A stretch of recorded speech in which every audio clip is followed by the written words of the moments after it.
there's leeway. Mm-hmm. So the first category is guys who graduated high school and were still virgins. They were still virgins. Now,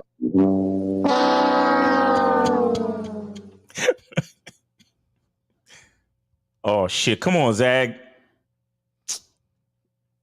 Come on, Zag. Is the shit like Yeah, you pop locking right now. Oh shit. All right, so we back. Okay, didn't sex graduate at high school? Go, get back in. Can you hear me right now, though? Yeah, we good. Go ahead. Yeah, we good. hear you. So when you graduated high school, when you graduated high school, if you graduated high school as a virgin, you're typically going to be amongst a group of guys that got an issue with body counts, with a woman's body counts. Oh, stop! Wait! Hold on. Hey, ease the knife in slow, Zag. You can't be stabbing these niggas like that, bro. Take it easy. And we're gonna need some callers. So niggas who typically graduated high school as virgins, they're gonna be the body count niggas. They're parabonding niggas, right? They're gonna be them type of niggas. They're also gonna be the type of dudes who believe that monogamy is natural for women. They're gonna be them guys too. Okay. There's a lot of MGTOW and red pill guys that fall into that category, right? Now we can tackle that later. Let me before something else happens. Let me get to category number 2. Oh, and real quick, guys. The phone lines are purposely not on right now. I'm trying to let Zag get through this whole monologue. You can put them on now if you want, or we can wait. I don't want them to interrupt. Get through your numbers first, and then let's get through this. All right. So the second category, I'm gonna do 2A, 2B. 2A, you had sex in high school, but you only had sex with a chick that was your girlfriend. That's 2A. 2B, you had sex with a chick that was your girlfriend, and maybe you had one sexual encounter that was casual, but maybe you was at a party, you was drunk, so you're not really the type of guy that can get it in like that. But like Miles said, you was macking on accident, or like I say, you tripped over the welcome mat and you fell into some pussy. You know what I'm saying? So you one of them niggas where it just happened that one time, but you can't really get it again. But the only sex you're used to is relationship sex. You got to be in a relationship first, right? That's the second category, 2A, 2B. The other category, the last one, is you had casual sex in high school. You were able to get chicks to fuck you without being in a relationship. You didn't have to lie to them and pretend you wanted a relationship. You didn't have to take them out on dates. You was fucking on the strength of they just wanted to fuck you, right? Yes, sir. Now, the reason why I got to put guys in those categories is when you guys are listening to YouTubers talk, pay attention to what category they was in. Y'all got it. Ooh. You know what? Let's when the phone lines open up, whoever calls in, I want you to really tell us your number or which one you was in. It doesn't mean that's where you at right now, but be honest which one you were in. That's why I say there are exceptions, because you might have evolved and grew as you got older. Yeah. Of course they've all involved. Because I'm in between. Wait. What? Say them again real quick. Okay, so number 3 is you graduated high school, you didn't get no buns. No buns. Okay, all right. Okay, so the second one is you had sex, but it was only with a chick. You had to be her boyfriend first. Okay, yeah, I think I was in that category. I ain't gonna lie. Okay, all right. This is why I say, because when I was thinking about it, I thought about you. When I was thinking about number 2, I was like, that's why I say they are exceptions, because you can be in one category, but as you get older, you start to develop into yourself. You start to get into your masculine identity, and you're like, nigga, let me break this shit out. Hold on, nigga, let me jump to category number 1. Right. So I just want to put that out. But y'all go ahead and take it from there, man. What's your guys' perspective on that? I dabble a little bit in group number 1 too, though, because I was, after I popped my cherry and shit, because I popped my cherry when I was 17, so I still had another like year and a half to get at bitches in high school, and I was getting at them. You see what I'm saying? But so I kind of fall in between there. That's what I was saying. I'm like in between the two joints. But see, I think this is a good topic overall, because so many guys, you know, they watch our videos, they watch guys like us, and they watch other guys too. You know, this is a somewhat popular section of social media and internet entertainment, edutainment, as it were, or information for a lot of guys. And a lot of guys have a fantasy and they don't pay attention to the reality of what they can actually handle and what's really feasible. Do you understand? Because I'll be honest with you. I have multiple relationships that I'm dealing with, but I'm not the type of guy to have a heavy, crazy rotation of bitches, bro. I'm really not. I'm not that guy. And I'll explain to you why I'm not that guy, because I have to be realistic with my time management, my energy, and the type of man that I actually am. And the type of man that I actually am, I'm very, I'm very significant and substantial with everything that I do. And the type of energy that I give to females, and the type of energy that I give to anybody that I associate with, right, is it's at a premium at all fucking times. So I literally can't divide myself in too many different ways. You understand? Because just because a bitch got a fat ass and the pussy's good, I can't see myself giving her my actual time like that. Just because the pussy's good. Like, everything has to have some type of substance. You get what I'm saying? So therefore, I have a low body count. Y'all know I did a video back when my body count was still 28, and I told niggas, and that was just a couple of years ago. And my body count it's gone up, but it hasn't gone up by much, much more than that. You see what I'm saying? I think I'm in my 30s. Miles, let me say something. I don't like when you categorize it as low. And let me tell you why. and I know what you're doing. I know you're doing that compared to other niggas that brag on YouTube. Oh, right. I had 300 bitches. So I know you're doing it based on that. Right. But realistically, the average guy probably hasn't had sex with more than 5 or 6 chicks. That's true. That's true. So technically, it might be low compared to what other niggas claim they doing, but it's still high in my opinion. But you got to think about that.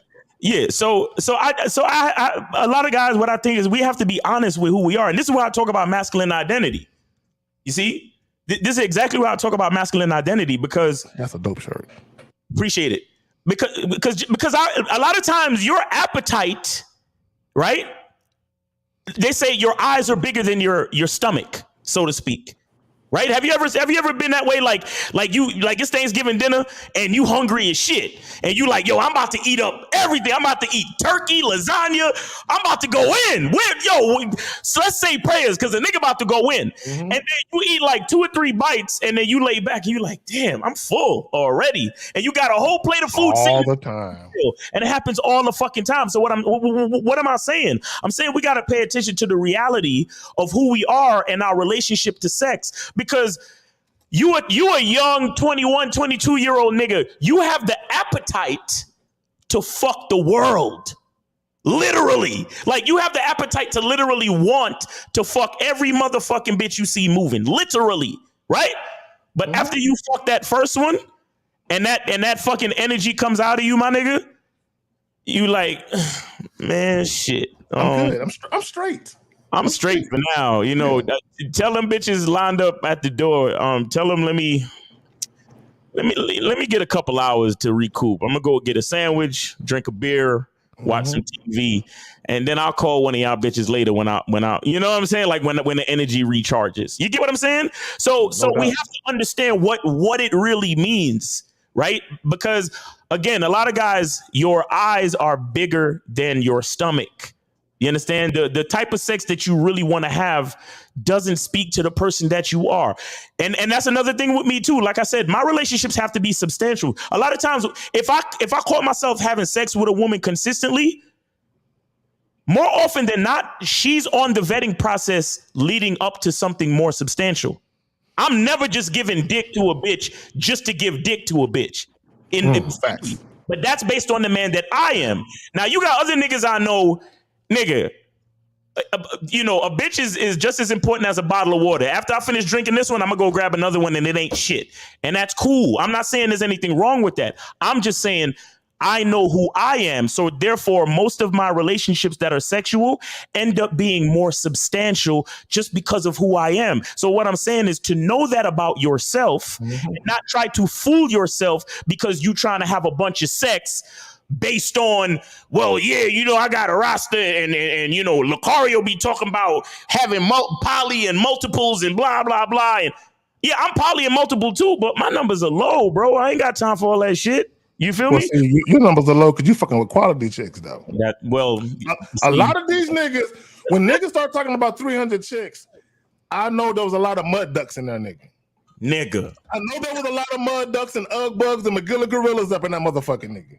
Don't be telling me you fuck 300 fucking bad bitches. I don't believe you. You need more people, nigga. Facts. When you start fucking that many chicks, it was some chicks that you don't want your boys to ever see. Real shit. But yeah, I'm again, guys, just a part of this masculine identity thing is being honest too. You understand what I'm saying? Being honest, man. You know, sometimes you go in the gym and your boy is about to bench, you know, 6 plates, and you trying to rock with him, and nigga, you know your ligaments ain't on that type of time. You understand? Tell your man to put on 2 plates and a 25. Do your fucking reps, call it a fucking day, and don't hurt yourself. All right, so you got it, J. Roman. Wait, real quick, True Savage.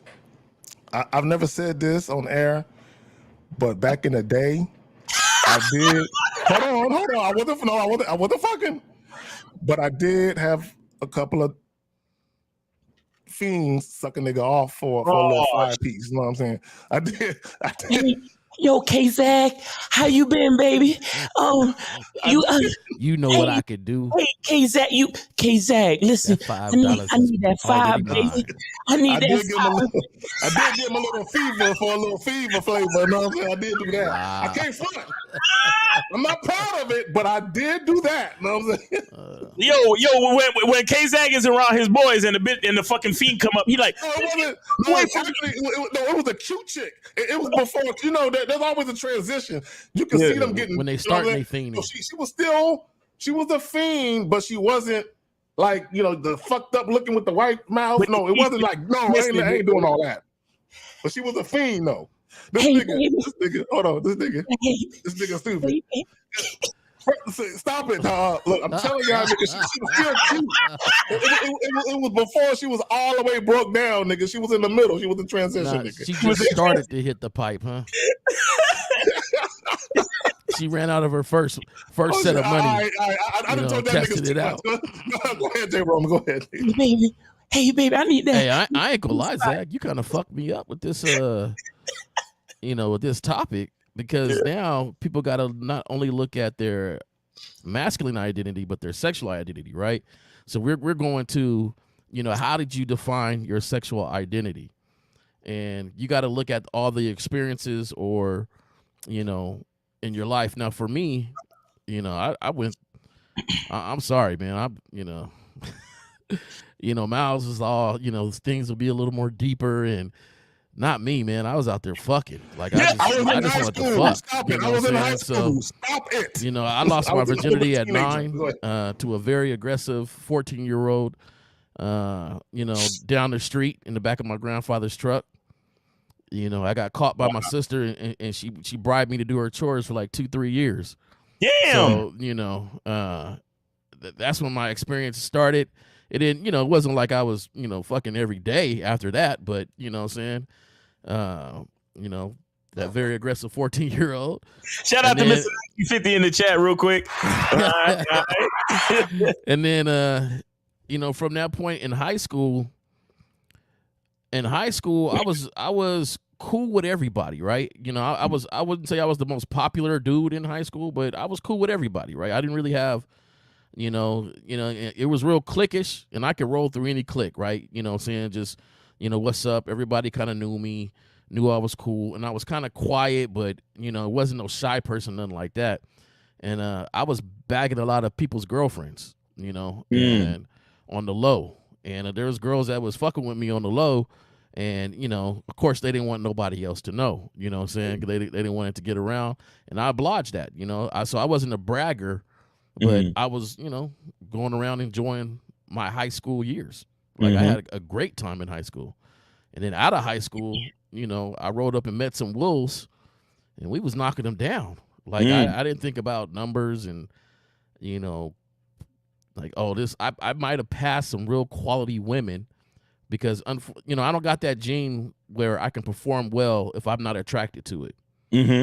So, you know, that might not mean she's attractive to you, but she was attractive to me.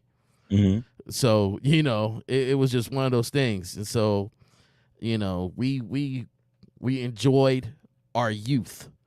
Now, through growth, you know, of adulthood and starting to really define that masculinity and knowing who I am as far as, you know, the man that I want to be, and great that I had some steps already up there, you know, like you said, you start to realize the quantity doesn't always mean quality. Right. And so that balance starts to shift, you know, where now I don't care about the numbers. I really didn't care about the numbers then either. I was just trying to feel good, right? Have fun. So it wasn't that I need to knock down 20 chicks this year. You know, it was just, hey, I was going with my experiences, my time periods was happening. I mean, there's some nights that, you know, me and the fellas, we knocked down 3 or, you know, 2. It didn't matter the number. It was just, you know, having these experiences. So, but now as you get older, you start to gain more property, more, you know, more things you could lose, more stuff, more knowledge, you know, and you start to realize that the quality fits better next to me now. Yeah. Because I need a quality person to understand when I say to do this or to do that, someone that's going to listen, someone that appreciates the time that is given, you know, for me now. So I think of the course of somebody's life, they might go through some of these different numbers, but if it was in high school, you know, my category ain't on there. You know, I was quiet, but knocking down people. You know, I wasn't. Real quick, 919-647-9392. Guys, call in. The phone lines are on now. 919-647-9392. Okay. And then you start looking at women a little different too. Okay, real quick, D-Woman. D-Money with the 199 super sticker. That's Dirty KZ. I was a teen. I want y'all niggas to know I was a teenager. I was young. If you came up at all in the 90s, you was like old dog from Menace. I wasn't that violent, but that's a good representation though. You know what I'm saying? Hey man, you gave pictures. You gave a little picture that you was in the alley, bro. You was in the alley. It seemed like you had your elbow rested up against the dumpster. I was in the crib with $5 in the other hand, getting, you know. I was in the crib. That's what it looked. That's what it felt like. We was like, hold on, fuck it. Now I gotta tell the backstory because I ain't gonna have y'all niggas start rumors. Hold on. Shout out to Bruce II for $4.99 super chat. He said this is one of my favorite shows. It's like listening to 2 of my uncles and a cousin. Appreciate y'all for sharing game. Go ahead. I'm regretting sharing this shit now, but no, I gotta get a backstory so y'all niggas understand something. So one of the dudes, I told y'all I moved out the crib at 17. Right, I moved out of my parents' house. She's still your TV. I moved out at the age of 17.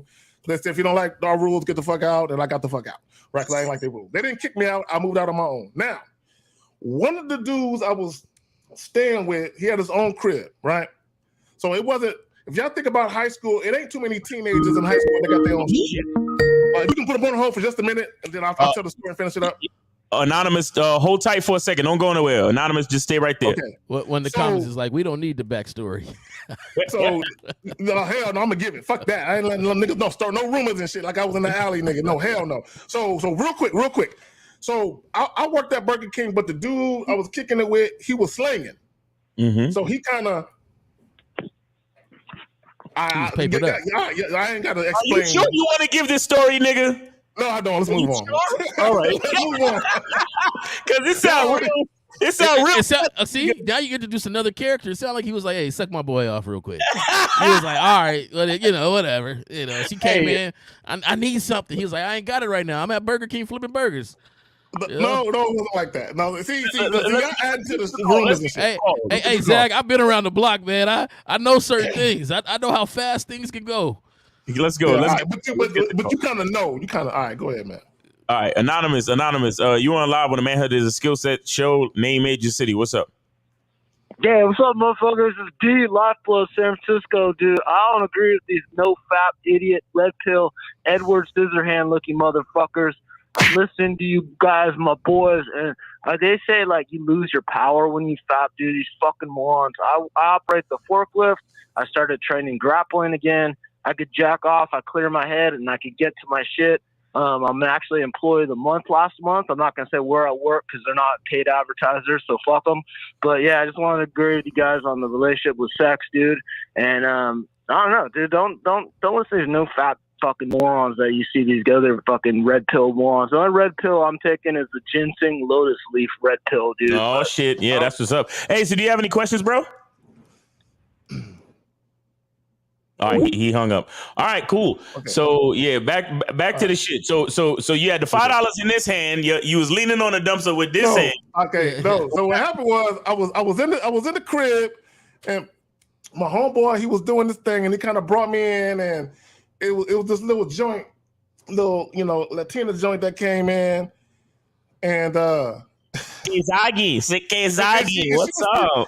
She was still cute. No, she wasn't. You know how that shit make me fucking skinny, make you lose weight. It fucks you up.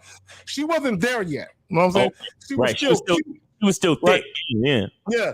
So he was like, "Man, you want to smash that?" And I'm like, "Nah, I ain't trying to fuck her, but she can suck a nigga dick though. I ain't trying to. I don't know what she been doing, but she can go ahead and top a nigga off. You know what I'm saying? So that's how that shit happened. Yeah, top my man off. Yeah, but that's how that shit happened. Hey, you know what's so crazy? They don't even think their face is going through that. I used to mess with this girl. She met this dude, and he put her onto the coke, right? And so cocaine. She's starting to look skinnier and skinnier. Get that can't pay attention. Bro, when you're talking, you can see, and they just be looking the body at go through the metamorphosis and shit. You can see a whole bunch of different stuff, and later on, some years passed, about 10 years passed, and she was like, "Man, me and you," and I'm like, "Yeah," until you hopped on that stuff, right? Everybody, I'm a blatant person, so no need to, She's like, "You knew about that?" I was like, "Yeah, I knew about that." Like, you could see it in your face, you could see it in your attitude, the way you moved and stuff. So Zag, you knew when she walked in, she was a crackhead, dog, and you still let it happen? Yeah. Let's move on. I'm not gonna act like, well, she top a nigga off and I found out later. No, I knew from the very beginning how everything was moving. I saw it. Like, hey, and I'm like, man, she kind of cute. My nigga, like, you want to hit that? No, I don't want to hit that because she doing this type of shit. But again, she can top a nigga off, but I ain't trying to smash that. Hell no. You know what I'm saying? So because I don't know what she been doing because y'all know like I know. You from New York, you know what I'm saying? You know, Miles, that what chicks be doing. So I'm like, I ain't trying to ease up it. Hell no. You know what I'm saying? But again, she can top a nigga off. You know what I'm saying? Top it off, bitch. Well, I've never done anything so foul in my life. I've always been a good boy. Quality over quantity. Thank you very much. My dick stays clean. Thank you. I appreciate that. Yeah, I ain't never been topped off by a crackhead. So.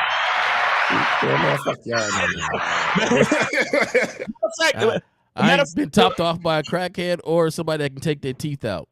Let me tell you. I'm curious about a little bit. Hold on. Let me tell you how sheltered I was. I lost my virginity to a girl that I met at my cousin's party, and my cousin is now a fucking like a $1 million lawyer. You understand what I'm saying? Like, I'm talking about well-to-do people. All the way through. That's who I lost my virginity to.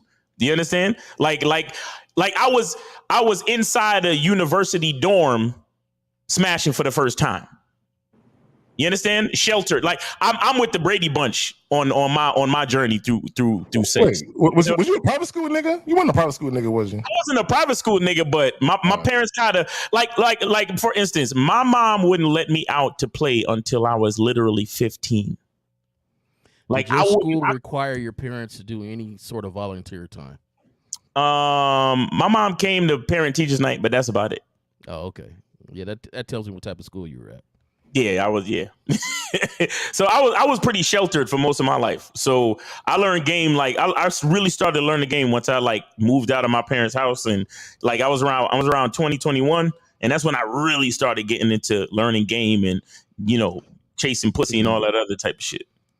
Y'all niggas with these jokes, goddamn it. So Dave G said with the 5 says crackhead top is a skill set.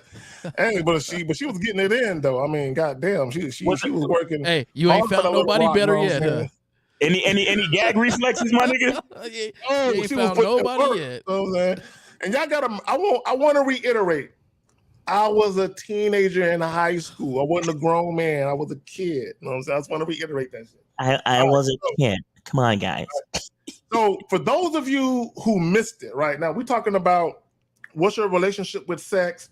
For those of you who missed it, I'll put guys in 3 categories. So I'll name the categories and then I'll explain why I'm putting guys in these 3 categories.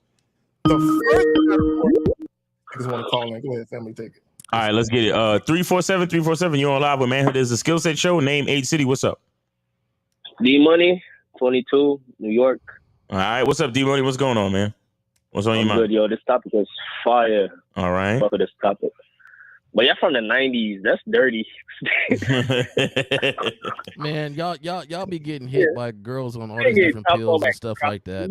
It's the same thing. Well, nah, yeah, that's true. Y'all young niggas see the bitches that y'all be fucking. They crackheads too, but they they on that new designer shit. They on K2. Yeah. They on K2 and all that other shit. Yeah, they Yeah, they on that Molly shit. Y'all niggas is nasty. You think she like you or she just like your weed? Yeah, all that type of shit. Yo, I'm getting on the Bad Boy membership real soon. I got a girl. I ain't got nothing. Is this D Money? Yeah, that's D Money. Oh yeah, I ain't got nothing to say. I really got a question. Oh, you don't really got a question? Okay, so all right. Well, we don't need to hear when you about to do shit. Just do it and real G's move in silence, nigga. Nobody cares. Yeah, you don't. I'm not about to call Miles and say, Miles, I'm about to do this. Nigga. What do you think about this? No, we just do what we do and it speak for itself. Just do what you're gonna do, my nigga. Yeah, just do it. Money, I ain't forgot, man. I gave you a golden ticket. I said, give what you can give, and I'll pay the rest. And you didn't even do that. I asked these brothers. I did. I double checked on it. I hold it down. Nah, so you got to do it on your own. What's your question, bro? Go ahead. All right, so I see you talk about the setting process on the masculine identity. I'm doing that right now, but what if you have a girl that? Wait. You see me talk about the what on a masculine? What'd you say? The vetting process.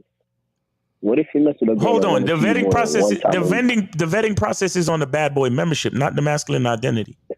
No, you talk about it though. Okay. All right. So what's your question? Yeah.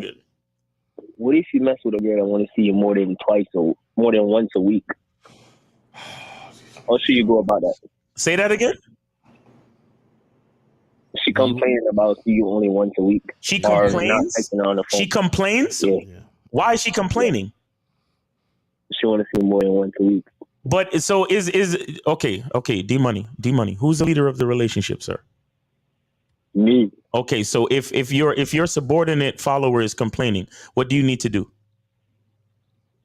I need to fix that. You need to get her off the fucking team. That's what you need to do. You need to charge her. Don't say no more, Mouse. Don't say no more. What are we talking? D-Money. What are we talking about? That's all he get, Mouse. There's nothing to fix. There's nothing that's broken. Yeah, nothing's broken. All right. Yeah, bro. Hold on. Let me say this, and we got to move on, nigga. Let me say this, and I'm saying this for everyone listening. If you have a particular way that you do things as a man, and a woman comes into your life, and she's complaining about not having your attention the way she would want to have it, it's not an issue where you got to fix it, where you got to make her happy or do. No, you just tell her, hey, girl, your day is Saturday. I'll see you then. Bye. That's it. That's it. Like, what are we talking about? D-Money. I'm gonna tell you why he can't do that until he has a masculine identity, because he doesn't even know if he wants to see her one time or 2 times. He's just listening to you. No, one time, and so he's gonna stick to the 1 time, 2 times. But you got to know if you even got the time or if that's what you want to do. Like, do you want to see her 2 times a week? I would say 2 times. 2 times. Okay, then what's the problem? That's not the issue. See, no. D-Money, I'm gonna tell you what your issue is. I'm gonna tell you what your issue is, and I'm gonna tell you what all you niggas' issues is. Whenever the woman wants something more than you're willing to give, you have an internal battle with yourself about acquiescing to it because you feel if you don't, you're gonna lose access to the pussy. That's really what it is. So you're trying to toe the line between what can I hold on, listen, nigga, stop talking. You're trying to toe the line between what can I do that I'm comfortable with versus what she wants that I'm not comfortable with and still have access to the draws. That's what you're really asking. Nigga, ask the question how you really mean it. I mean, I don't really care about losing like girls like that, bro. I could get anything I want. Like, bullshit. You wouldn't be asking that question then. Yo, if you don't care, then why are you asking the question then, brother? Nah, because I mean, 2 times a week is not really bad though. Like, no, but how long you known this girl? 3 months now. That's see, D-Money. Just it's only been 3 months. Why do you need to see her twice a week? You ain't got nobody else to see? What if you ain't got no other bitches? It's only you ain't got no studying for school to do? Week, bro. It's only 7 days in a week. You ain't got no other women to see? Bro, I can. Answer my question. Bro, answer my question. You ain't got no other women to see? I do. Okay, so why do you need to see her twice a week then? Because what if I want to put her to Why do you need to see her twice a week? What if I had tell the truth? Stop lying. Okay. Why would you have shit for her to do and not have shit for the other women that you've been seeing longer to do? See them, I'm just smash. That's it. No one investing in me. See, this is why I always want to hang up on this nigga, bro, because he just can't tell the truth. He can't tell the truth with what I'm he not lying though. I swear I'm not lying. Hey, D-Money, listen to this, man. Like a little schoolgirl. Okay. Listen to this, D-Money. All right, D-Money. Listen, no. Let's do it like this. How good is the pussy, my nigga? On a scale of 1 to 10. Yeah, that's what I was going to. How good is the pussy? How bad is she? How bad is she, nigga? How bad is she on a scale of 1 to 10? Tell us. You probably want to go back to back. Looks don't mean nothing to me. No, you see what I'm saying? This is why I hang up the phone on niggas like this. D-Money. Do you have any other questions, my nigga? Do you have any other questions? Do you have any other questions? Do you have any other questions? Nah. All right, man. You have a great day, man. Appreciate you. Have a good weekend. Yeah, I can't do it, bro. I can't do it. Are we good on calls, Miles? Yeah, we're good on calls for now. Let me just say this, because this is what guys don't understand. Miles has decades of experience. Jay Roman has decades of experience. I have decades. So when we listening to you talk, we can tell what the issue is. We know what it is. What it is the chick wants you to do something that you really don't want to do.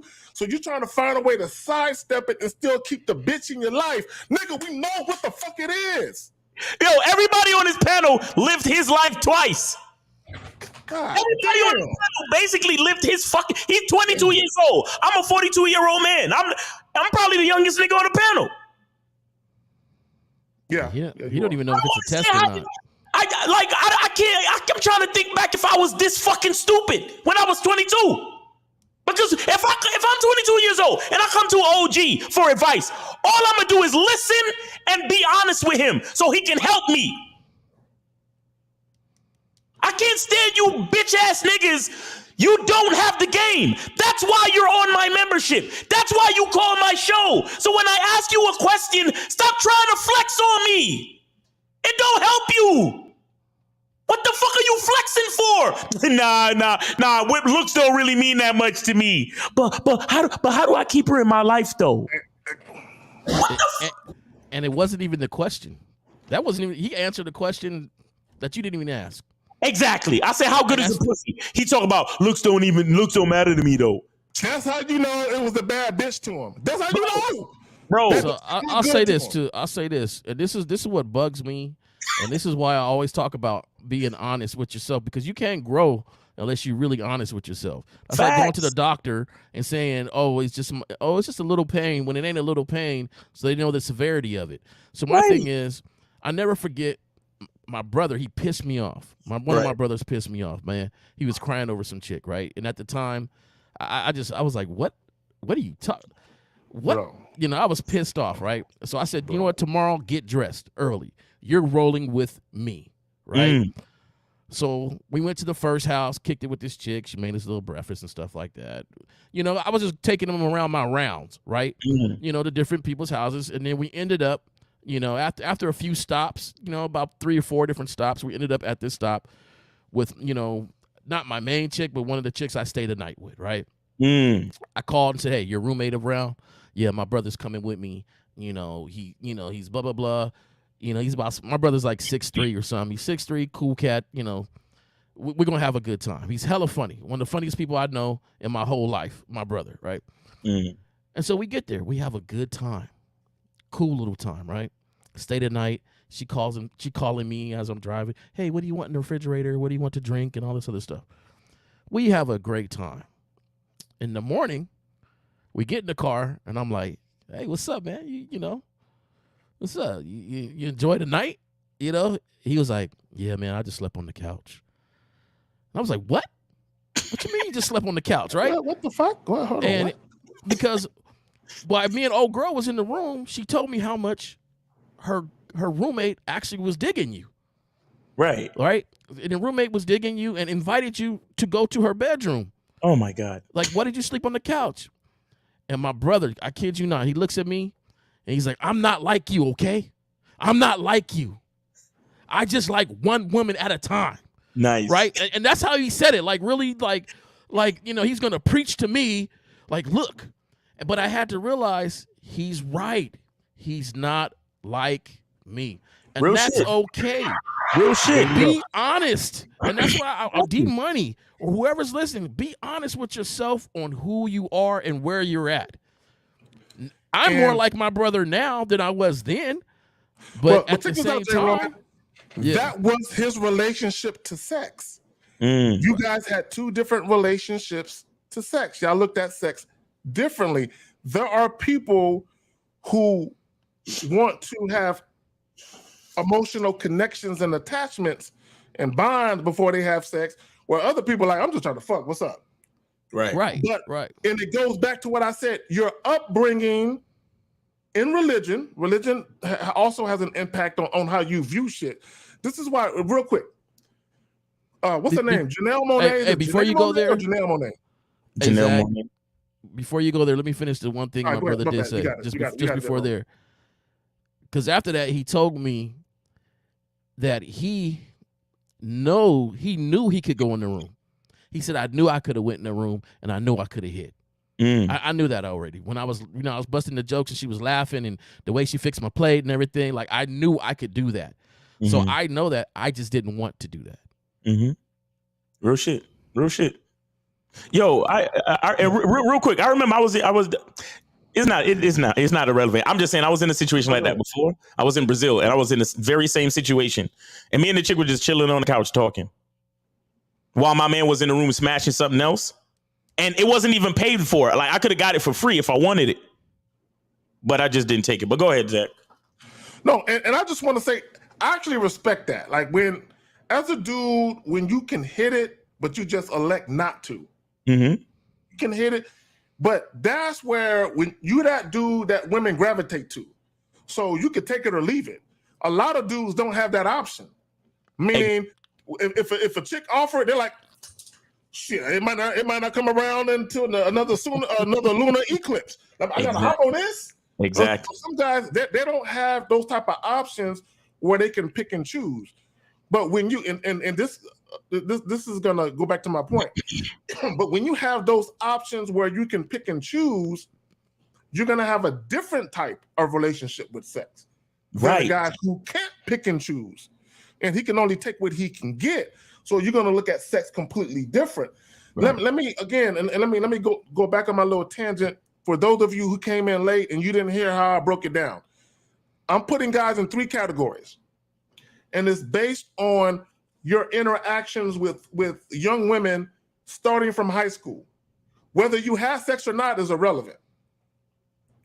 So the first category is if you graduated high school as a virgin and you didn't have sex until your early mid-20s, you're going to have a different relationship with sex than the person in category number 2 who had sex in high school, but he only had relationship sex.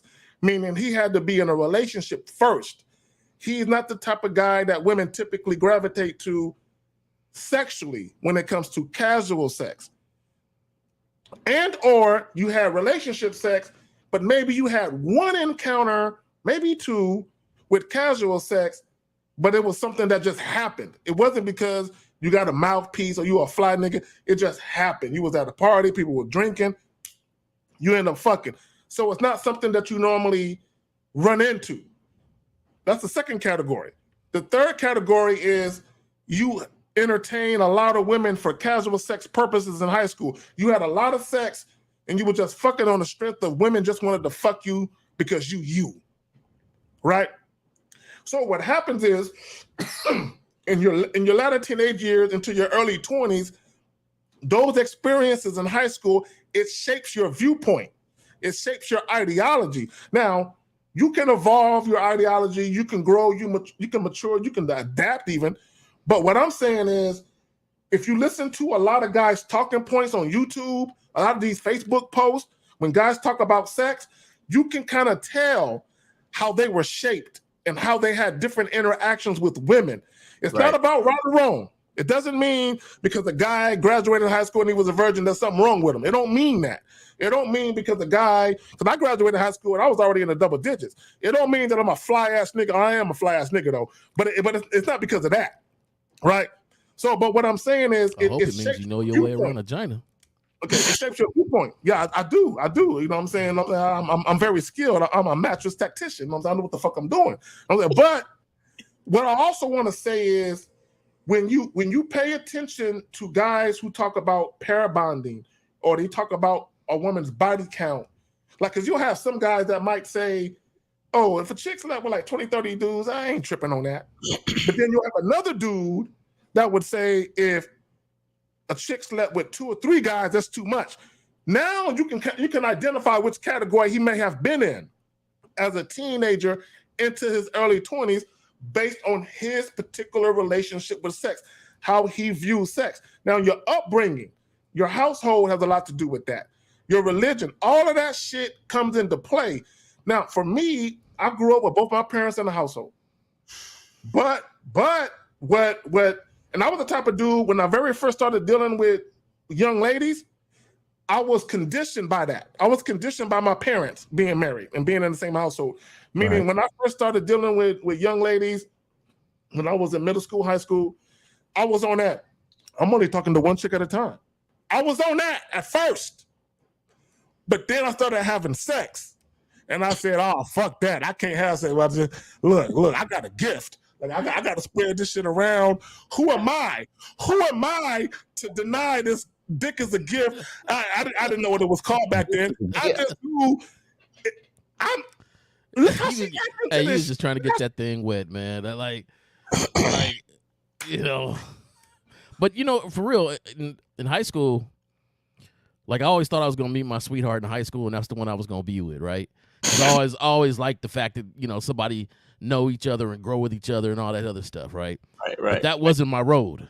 Soulmates. You know? And at a younger age, I kind of took people how they came, right? So, you know, in high school, to me, girls was way more aggressive than the dudes were. Like, you know, there wasn't a lot of dudes walking around with just mouthpieces in game like that. You know, every now and then you kind of hear somebody say something, you're like, oh shit, that sounds cool as fuck. I must try that. Mm-hmm. You know, but really the girls were aggressive ones, and a lot of times, you know, I was under that, you know, at a younger age, like, hey, don't say too much shit to fuck this up. But, you know, she already rolling with whatever. So if she came and she just wanted to fuck, but hey, I'm down with that. If this girl was like, hey, you can't touch this unless we boyfriend girlfriend, I guess we boyfriend and girlfriend now. You know, it was just, I wasn't doing that. I'm just talking about in the younger age, you know, high school, it was whatever. Like, you know, we wouldn't be boyfriend and girlfriend for long, but still, it was just, if that's how you felt comfortable, then okay, whatever. So, you know, but at the end of it, like you said, that all shaped how long it might have took you to get to that real game of where you realize the quantity and quality is different when it comes to vetting a woman to be hanging with you. Well, I want to point to something as well. So when I categorize guys based on their experiences, again, all of it is what's Stephen A. It's fluid. It's fluid. You know what I'm saying? Because as you get older, you start to experience different things. Like you might be a guy, and again, that's kind of how I was because of my parents were married and my uncles and my grandparents and all that. I viewed it as I'm supposed to get with one woman and be with her and only be with her. And if it don't work out, then I can go to another woman. I ain't supposed to be dealing with I was conditioned. You know what I'm saying? But when I first had sex, it was like eating Pringles. You know what I'm saying? You can't eat just one. It was like, shit, one woman that fuck that. You know what I'm saying? I got to spread this shit around. I'll say this. See, the first time I had sex, man, it was my world was shattered.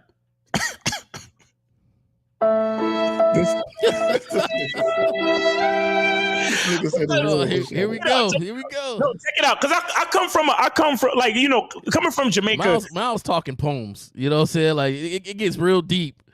Like coming from Jamaica, right? It'll be nothing to see, you know, a pair of titties walking through the house, like your aunt putting on her, you know, getting dressed. Okay.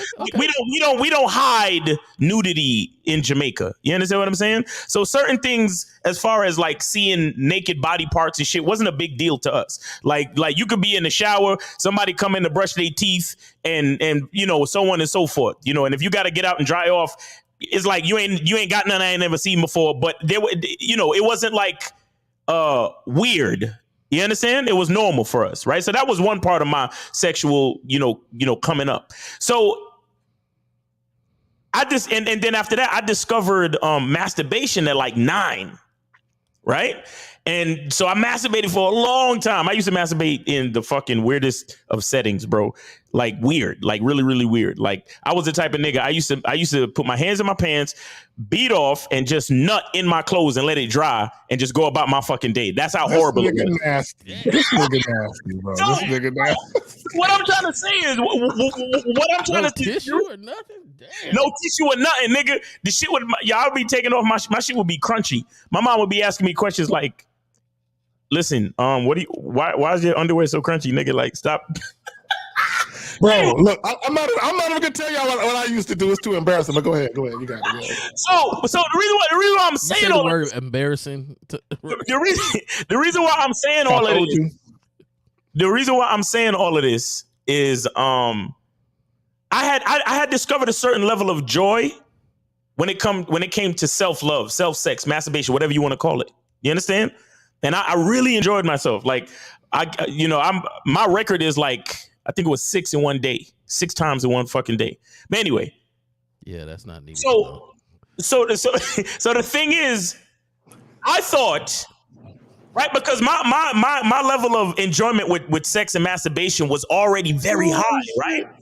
So I thought that having sex with another person was gonna be out of this world.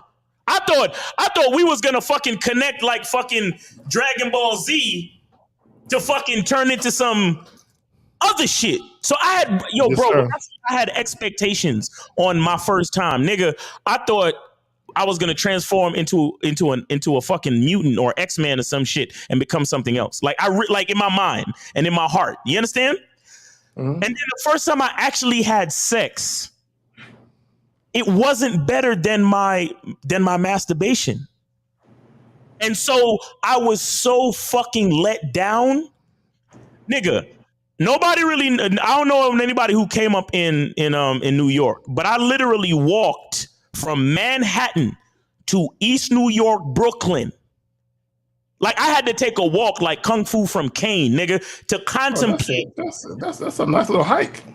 To contemplate how let down I was mentally and emotionally and even spiritually.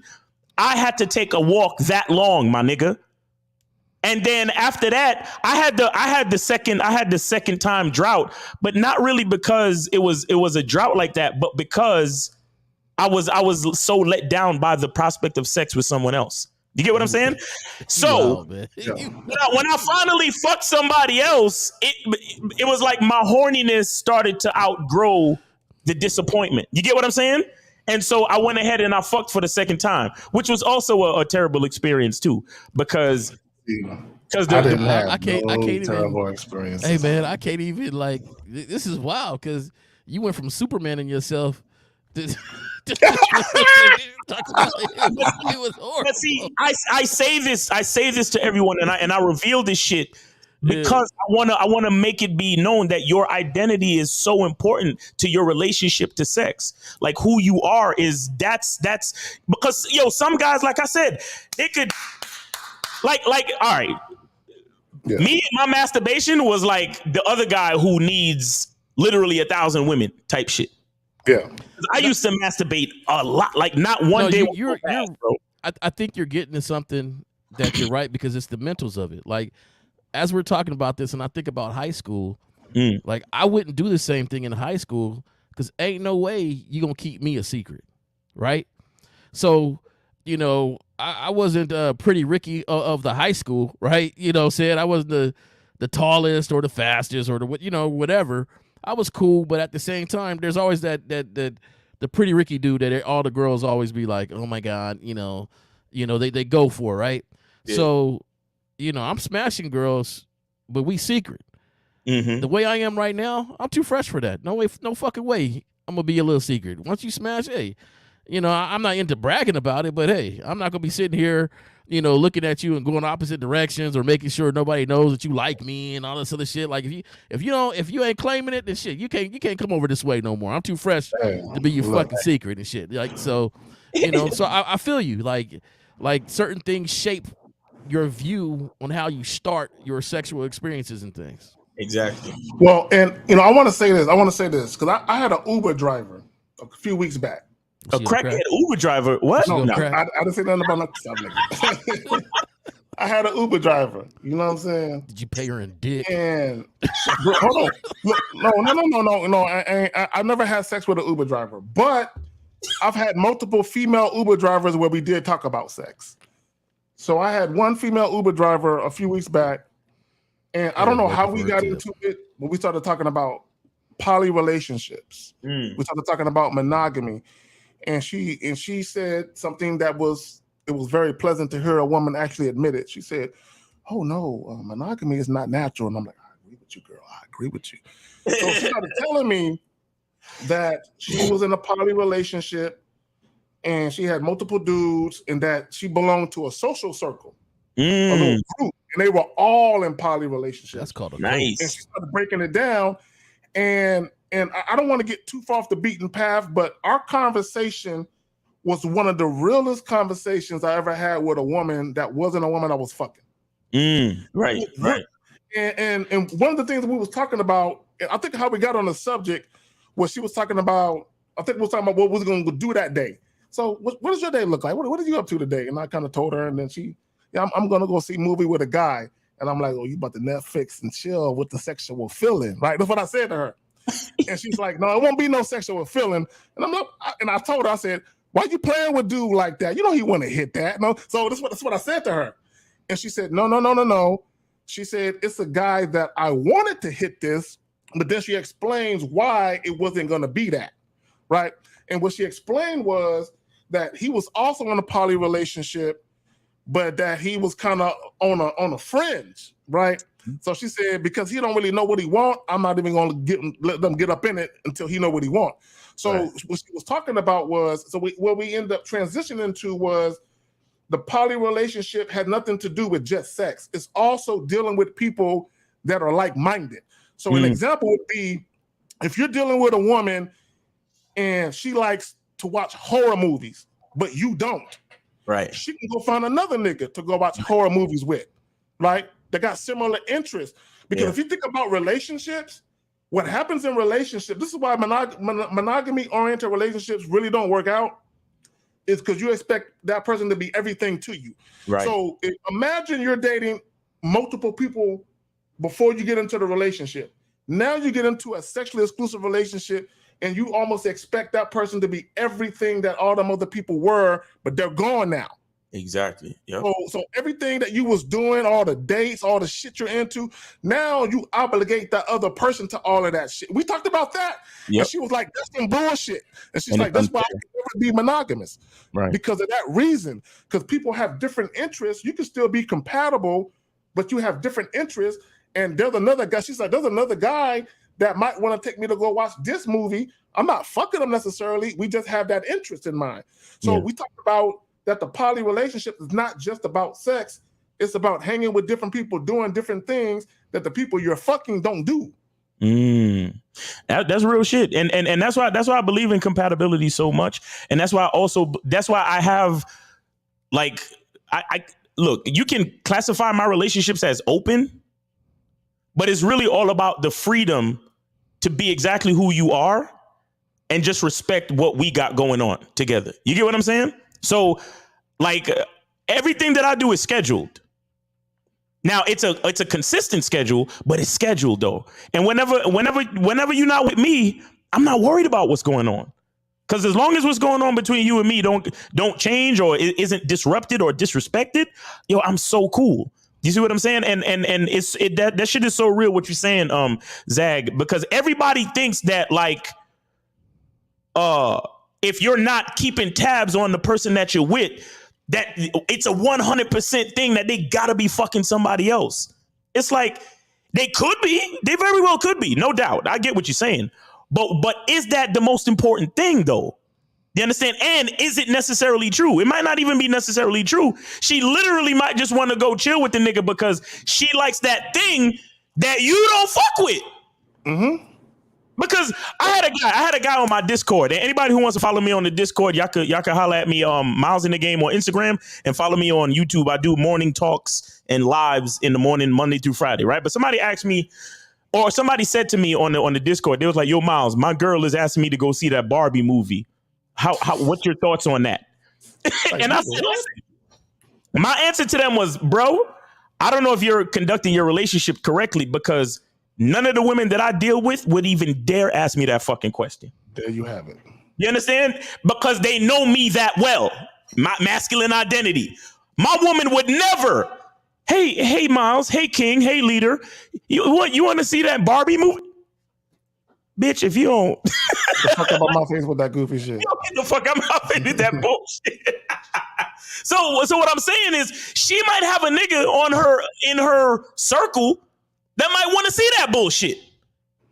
Now, is he the type of nigga that I would feel threatened by? As far as want to see that shit? Hell no. No, I'm not worried.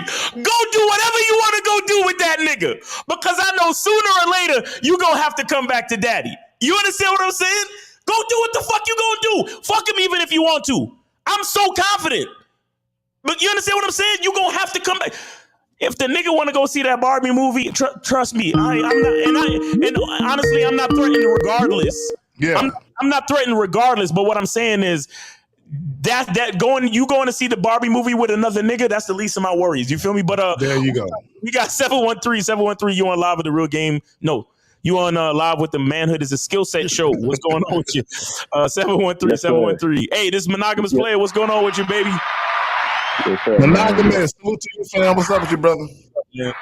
What's going on with you, brother? Chilling, man. Hey, bro, this is a great topic, bro. It just bringing back funny memories, and I just remember, like, you know, I didn't lose my virginity until I was 16, but before I was 16, I was already like getting my dick sucked and, you know, licking titties and shit like that. And I remember this one chick that I used to date or whatever, like in the 4th or 5th grade, I used to ride the YMCA bus after school, right? But I could time it because I already know, like, okay, after school, they ain't going to get here until like 25 minutes. So I used to take her around the corner, pull her titties out and lick the hoes. Them hoes be pottery and everything. But, you know, a young nigga don't even care or whatever, right? But I got a couple of stories, right? Now, as what y'all said, right? A lot of the first times, right? It was almost like a disappointment because you looked at sex as like this imaginary thing or this fairy tale thing, and then the first time be like blah blah blah, right? So that's how my first time, right, was, and that was actually on my 16th birthday. And the girl that I smashed, she actually gave me head like when we was in like middle school, but I hit, right? She wasn't the best, but it was the fact of me hitting. But when I hit, I was like, bro, that shit wasn't even all that. I was actually like disgusted about sex. I was like, I'm cool on it, bro. I'm not gonna even put put myself in position to even do all that, right? But also, I wanted to also talk about this. A lot of guys also experience having that one freaky ass girlfriend when he was young that turned them out. And it was my girlfriend around the time when I was like 16 going on 17 years old. And it was something about this chick, bro. Like, I'm gonna be honest, like she actually enhanced my sexuality on some shit, because I remember when me and her, we used to like link up at the movies. And that was a big thing. I used to fuck a lot at the movies or whatever. She put me on. I did. The first time when we was at a date, all the time. When you young, you fuck where you get. Hold on. I need to say this, bro. If I'm paying money to watch a movie, nigga, I'm watching the fucking movie. I'm sorry, I don't give a fuck. It'll come out on Blockbusters. It'll be at Blockbusters in a few months. I'm good. I'm fucking 1 to 3. Nah, I take going to the movie super serious. But go ahead, Monogamous. I'm sorry. Go ahead. Yeah. But I mean, I was just like you, Miles. I was watching the movie, trying to be all into the movie. She tapping me, opening up her legs and shit. You know, this is back when girls used to wear them jean skirts, and she had nothing under the jean skirt. So I'm like, oh my god. So you know, I was already ready. She came ready. That type of stuff. Yeah, so, I definitely finger pop, but I'm watching the movie. Right, you know what I'm saying? But nah, she wanted to take it to the next level. So, you know what I'm saying? I smashed and stuff like that. So that used to actually be our thing. We used to link up at the movies, and we used to go to one of those movie actual theaters where it used to be like a weak movie that nobody's going to be in. And it would be like always two little movies that you can fuck in the back. I'm doing the same thing. Fucking in the back. Do it like that. You know she down when she pull out a little blanket from her purse, a big bag. But I would tell them, hey, wear a skirt, no drawers. You know. That way they can just sit on it. I'm sorry, Miles, man. I fuck in the movie theater now too. So I just let you know, man. Like that air conditioning is always nice. Especially when you find them big movie theaters that be having different levels. That movie theater, bro. Y'all niggas wasting y'all fucking money, man. No, I would always go to like the $2 shows, like Monogamous is saying. I would pick a movie that had been out for a while. I know ain't nobody trying to watch. Right. But see, I would do the movie theater not to necessarily watch the movie, because I wanted to see how much sexual submissiveness a chick had. Like, can I get her to fucking public? Right. That's why I did it. I want you to fucking public, because if I can get you to fucking public, I can get you to do damn near anything with me. That's why I did. It was a method to my madness. I was just trying to fuck, man. I didn't have no method or nothing. We just trying to fucking method. I'm just trying to fuck. So of course, I always hung around with guys that, that used to be our thing. Like, when I was young, we had like those set of guys that want to fight and do all that at parties. The niggas I hung with, we wanted to get on the females and shit like that. So of course, you remember being young, like y'all joke around, right? And then when it gets serious is when a nigga say, oh yeah, you can say that, but I fuck more hoes than you, right? So me and one of my partners at the time, I was like 17 or whatever, and I only smashed like two females at that point. So we had one of those debates. And he was like, man, I'll smash more hoes than you, right? Right? So I'm like, I bet. Well, let's actually make a bet, right? So even though I only smashed 2 females in my whole lifetime, I still betted on myself, right? So the first round of the bet, I won up 6-1. I remember like in 3 weeks, I came back. He's like, damn, bro. Well, let's bet again. We betted again. I was up 7-0. You see what I'm saying? So that kind of catapulted me into really being on these females. And then at that point, I was catching the bus to females' houses across town, getting dropped off, sneaking out of houses. I was doing all type of shit, but that was just it just brought me back to those memories. There you have it, man. Hey, appreciate you, fam. You got anything else you want to add, Monogamous? Did you have a question or anything, bro? Nah, man. I just wanted to chime in on the topic, man. Thank y'all for the opportunity. Yes, sir. Hey, you still enjoying that vacay, man? Time away from man, Miles, bro. I'm gonna be honest, man. Since I've been off, I ain't realized how much sleep I haven't been getting, bro. I've been sleeping like a motherfucker. That nigga been sleeping till noon and shit. He be waking up at noon, eating breakfast, not breakfast, but fucking brunch and shit. Yeah. That's what's up, man.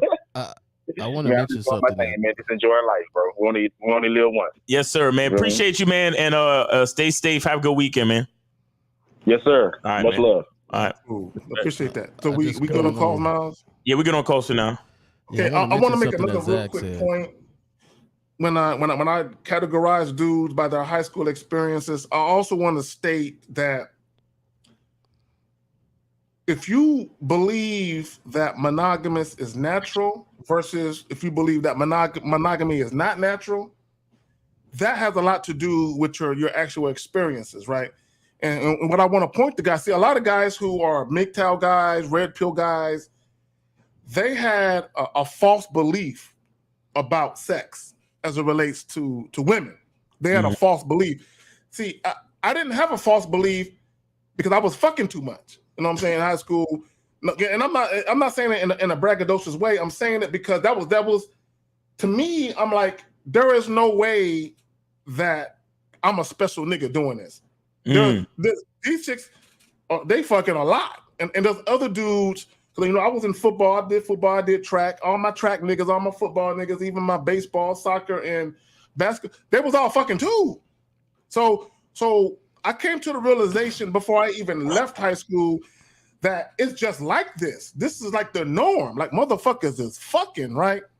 So when a lot of guys, when they judge women, like if you have sex with a chick the first night you meet her, or within a couple of days of meeting her, and you're judging that like, oh, she's not wifey material, a lot of that has to do with your relationship with sex.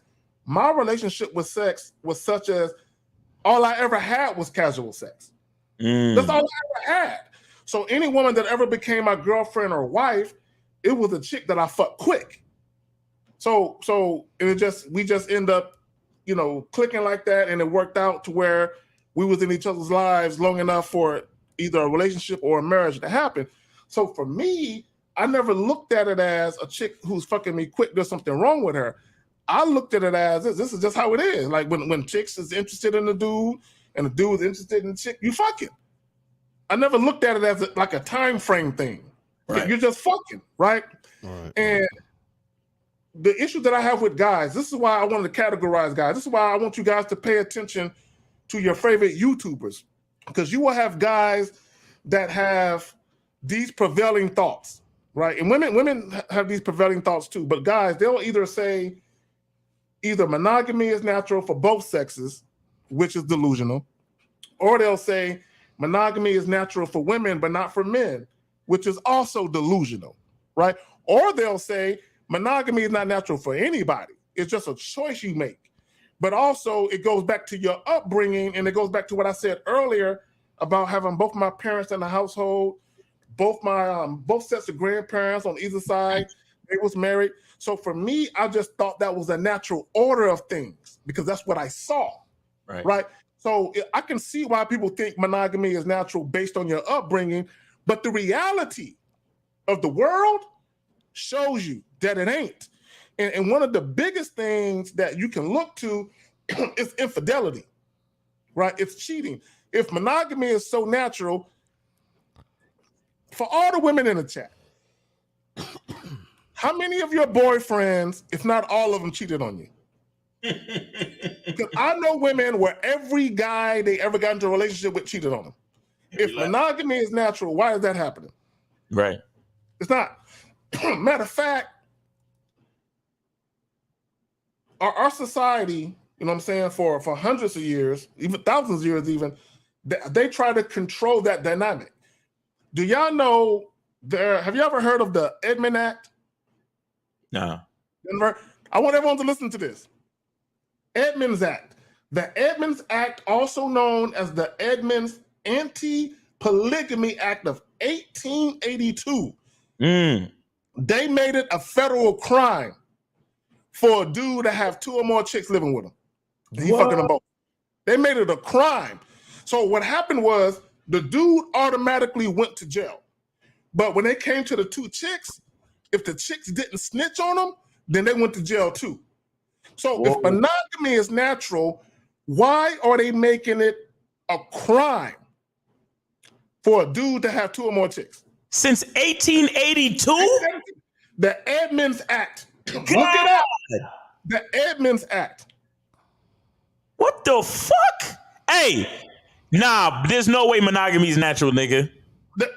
Because for something to be made into a law, that means you had to have multiple niggas with a bunch of bitches living with them. Like maybe those those religious sects and those different, you know what I'm saying? Back in the day, Mormons, yeah. Back in the day, if your brother passed away, you would marry his wife to take care of her. Right. Like back in the day, it was, it was more about making sure they were provided for and taken care of down the line. Like, I'm a little bit different. Like, if you want to be in a monogamous relationship, cool, that's you.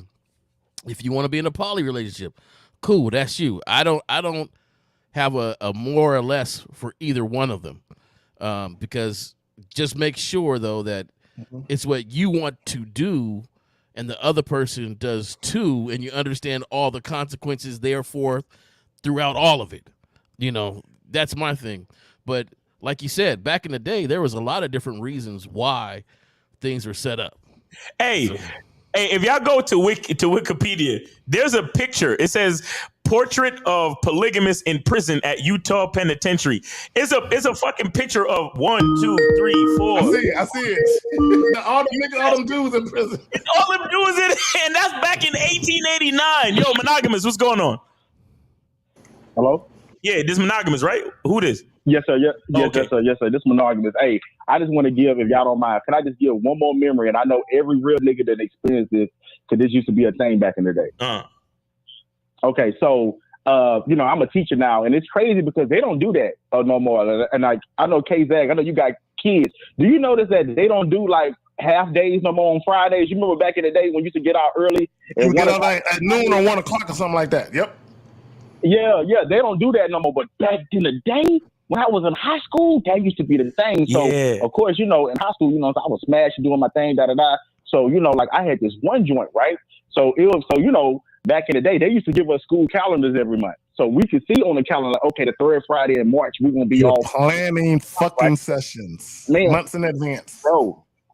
And I swear to God, during that time, that's when I got real good with making appointments and planning stuff with cheap chicks. So I had to be direct because it was only a time limit. You see what I'm saying? Because at that point, my mom is at work. My dad was in the engineering industry, so he's out of town at work or whatever. So I remember I used to tell a girl, hey, I need you to, like at the school I went to, if you from Houston, I went to Jack Yates High School. And in the old campus, we used to have a statue of a lion in front. And that was our mascot. I used to tell her, hey, at 1 o'clock, meet me by the lion. I'm going to go out the gate. Because, me and her used to try to make it be like a secret type of thing. I said, when I go out the gate, I'm going to give you eye contact. You just follow behind me. And I was so cold, I wouldn't even let the girl even walk with me. I would make her be 50 feet behind me. You feel what I'm saying? So it's just all, you know what I'm saying? I used to go that, man, we used to, bro, I remember my partners, they used to, because I used to have a key or whatever. I used to wear around my neck a house key. Them niggas used to be like, hey, man, can I use your house key, bro? we was just wild, bro. But on those days, when we used to get out at 1 o'clock, niggas be going to go hoop and do all that. Man, I'm going to go get some ass. You see what I'm saying? So I just remember that too. But KZ, did y'all used to do that when you was in school? No, I was afraid of my pops. I seen him once lift my brother up and put him through a wall. And so I was sneaky. So anything I did on the low. So, I had to plan out a lot of my away from the houses, and it was always semi-lies, right? So it was always, I was going to the mall. I actually went to the mall, and then I, left from there, do something, and came back. Like, I always made sure that I was covered in some sort of degree. But my pops wasn't playing. So, I had to give my school up. I had to do certain things I had to do. So my schedule was full. Even though I was fucking in high school, it was full. But at the same time, I was just sneaky. I didn't let a whole bunch of people know. Hey, nope, hey, man, I wasn't getting caught for nothing. I got a funny story about my pops, right? See, my pops, like, he an old school nigga or whatever, you know what I'm saying? Like, so he had me when he was 43. So he always advocated, you know what I'm saying, back in the day, how they used to say, use rubbers. You know what I'm saying? So when I was 12 years old, he used to just give me rubbers. You see what I'm saying? To be like, I already know what you're going to get into, da-da-da. So, back in the day when I was that young, I used to actually be kind of like, you know, like, damn, you know, I don't want my parents to know about that or whatever the case may be, but he used to always do that. So he used to have like those talks with me, but as I got to be like 16, 17, when I'm actually fucking, Target. I remember one time he was Target, talking to me and he was pack taking of me like to the movie 30 back, of them. right? He probably was taking me to a session. And he was saying like, yeah, Daniel, I remember back in the day I used to do this, and man, you know, man, you probably be fucking right now, man. You be fucking. But I could tell he was thinking that I wasn't. So I told him, I was like, yeah, daddy, I actually smashed the chick a couple of days ago. And the look, the facial expression that he gave to me in that moment, because he was a little tipsy and shit like that, and he just looked at me and he just said, well, I'm proud of you, son. And then the conversation just dead it because he realized, like, oh, I've been playing this whole time, but this nigga really out here doing his thing. So I'm glad I instilled the right. But my dad always taught me safe sex. He was like, my nigga, you don't want to catch nothing out here. You don't want to get no, you know, weird bitch pregnant. You know what I'm saying? You want to do your thing and keep it moving. You see what I'm saying? So, yeah. But thank y'all, though. I'm monogamous, man. Appreciate you, fam. And the reason why I wanted to bring up the Edmonds Act, because this is what people have to understand, is society has conditioned people to believe a certain way about sex as it relates to monogamy and all that, marriage and all that. Society has conditioned people to believe one way. So what happens is when you break away from the flock of sheep, that's the majority of people in our society, and you do things that's outside the box, like polygamy, they want to take that and punish you, because what society cannot have are free thinkers. People who think for themselves and people who do what they want to do, because society will literally fly off the rails. Okay, this is why, you know, again, the Edmonds Act or the Anti-Polygamy Act of 1882, this is why they punished those dudes, because they wanted people to know, hey, we can't have y'all motherfuckers doing this shit. Y'all gonna fuck up society. Facts. We gotta have one chick, one dude in the house with some kids, a dog, and a pie in the window. Because if y'all start doing shit opposite of that, it's gonna fuck up society. And then what's gonna happen is women who are sexually repressed are gonna look at the other family that live next door with the dude and the two chicks and be like, that kind of look like fun. I might want to try that shit. Hold on real quick, man. Yeah, go ahead. Listen, it says convictions. More than 1,300 men were imprisoned under the terms of the Edmund Act. It appears that women were not prosecuted, being seen as victims of the practice and not willing participants, although a number refused to testify against their husbands and some were jailed for their refusal. And then they have a whole list of like the major cases. Most of them was in 1885 and 1886, and there was a few in 1887, 88, and 1899, and there was one also in 1906. So this was like a big listen. Monogamy is not natural. You gotta have more than one joint, bruh. Look, you don't got to, but you got to though. Yeah, I know. I feel you. Like, bro. Because a lot of niggas, even the other day, me and Lucario was doing a live, and somebody came up to me, oh, you are promoting that men deal with more than one woman. We're not really promoting it, right? But we're saying, don't lock yourself in unnecessarily, because so many dudes, look, if you choose to fuck with one woman, that's okay. There's nothing wrong with that. But don't feel guilty because you see somebody else and you like, yo, she kind of bad, and I got some time and I got some extra dick for her for her too. See? Like, don't feel bad. It's the judgmental stuff that gets me, right? Exactly. Like, choose what you're gonna choose to do, whatever. What's the but choice? The judgmental on it, comes from me. Zach, you held up the gold magnums. Target. I'm telling you, Target got the best prices for those. You get a 36 count for like $15, bro. Oh, really? Doing that for years. You know, Amazon has a good price too, but the fucking shipping kind of fucks up. No, man. I used to go to Target and just load up, boom, magnums, 36 count for like $15. They come in a nice size box and boom, just load up. But yeah, my thing, because I'm, it's almost like religion, and I'm gonna say this: if you were curious, if you grew up on one religion, right, and then you got a little curious, and then you went to a different church, and at that different church, you're like, huh, like they're kind of saying the same things, but stuff is a little different. They worship a little different, and I never forget this one person made a point one day that was like, with all the multiple different religions around, people think their one true religion is it, right? Like if you're not practicing this religion, then you're wrong because this is the religion.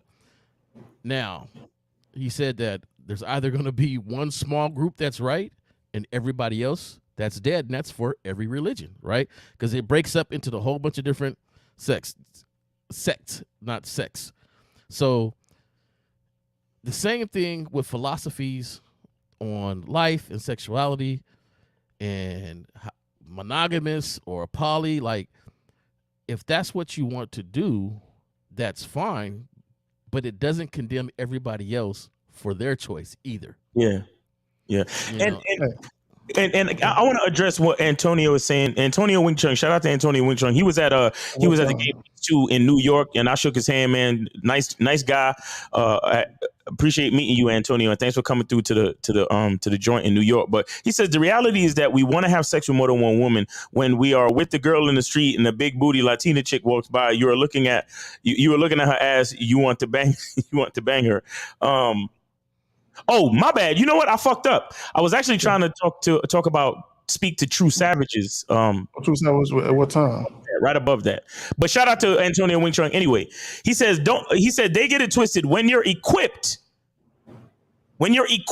to interact with more than one woman, you should be able to handle one.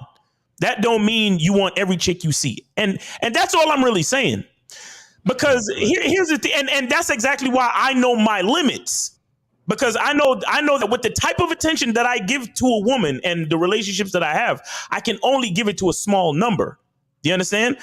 Some guys have a type of attention that they can spread across a lot of females because they're not really given that substantial attention like that. And there's nothing wrong with that neither.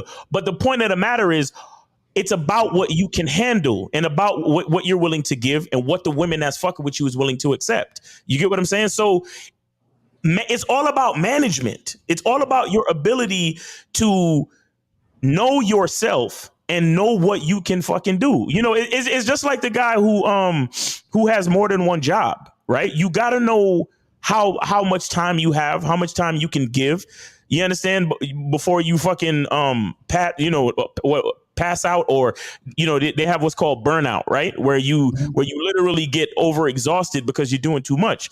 Now, again, you got to pay attention to who you are as a man. If you see yourself getting burnt out with too many jobs, then you might want to get rid of one of them and figure out how to budget your money better, right? Because it's not about the amount of money you make. It's about how you handle and manage the money that you have. So it's not about the amount of women that you could fuck. It's about how you handle the women that you fuck with. You see what I'm saying? Now, if it's just one, then it's just one. And if that's where your appetite ends, nothing wrong with that, guys.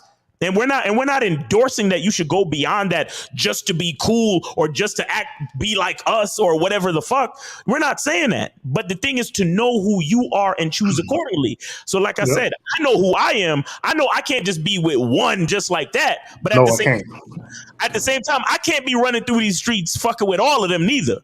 You understand? Because most of them really don't deserve niggas like me, bro. Like, and Miles, what you're speaking to is, if you're dealing with quality women and having quality interactions, that's going to shrink the number of women you deal with. Now, if you're just fucking for the sake of fucking, yeah, you might have a bunch of bitches you can just fuck for the sake of fucking. Right. But when you want quality experiences with quality women, yeah, no doubt. I want to make a couple of points. And I want guys to pay attention, because some guys listening right now, this applies to you. One of the things about your relationship with sex, right? It has an impact on how you view sex, on how you view relationships, on how you view marriage. A lot of you guys, and some of you women too, and I feel sorry for y'all. I do. I'm not trying to make fun of nobody. I'm just saying, because our society is built like this.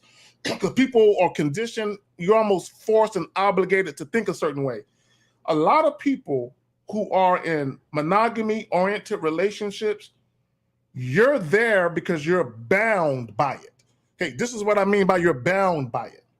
Meaning the person that you with right now, you could not be in a relationship or married to them if you didn't promise fidelity. You had to promise it, right? Mm-hmm. And to me, this is why relationships are ripe with infidelity. Yes. Because people are making decisions where it's an expectation or an obligation of them to do something they really don't want to do, but in order to have you, they got a promise. Yep. And that's look, I'm the truth teller. Don't get mad at me because we live in a fake ass society. I just want to point out, we do live in a fake ass. I want y'all to know that. We live in a fake ass society where people would rather live with a comfortable lie than the harsh truth. So what happens is when people get into these relationships, a lot of them never stop fucking other people. Facts. They just tell you what you want to hear because they want you. So this is why when people cheat, why y'all surprised? Exactly. Nigga, can you see this happening? Well, I would tell you this, and I've said this for years, and people think it's kind of funny and stuff, but I ain't joking. Women are very selfish, right? Because I don't believe in that sisterhood and all this other stuff because they know there's a shortage of men out here, but yet they won't lend them their guy, right? So they won't say, "Hey, girl, I know you ain't had nothing in a good while and everything. You have time. I got a great man here. Borrow some dick." They won't do that. With all the sisterhood and let's march together, they won't lend you or share their dick with you at a time of need. You could need it some, but that's one thing you can't call your girl. Hey, girl, I just went on another date. The dude's a loser, and just no connection and everything like that. And you're sitting here with your man all happy and stuff. You know what? My dude is cool. You always laugh at it. You come over to jokes and stuff like that. Come borrow some dick.